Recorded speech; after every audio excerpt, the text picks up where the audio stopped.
کوکمون دو سل ره هست. سیم اول برابر با سی انگلیسی در تیونر کوک شده.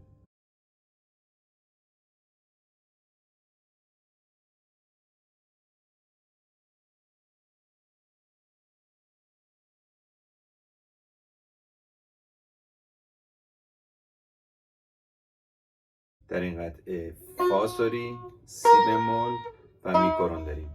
دو ره سی کرون، سی دو لا، دو سی ره دو می ره. فا به کار میشه، فا می ره راست شد راست شد. دو ره دو سی بمول سی دو سی، اینا راست شد من لا سی لا سول لا سول لا سول. سول مقطع میزنیم لا سی دو سی لا سی لا سی لا سی لا سی لا راست سی اشاره به سول میکنه.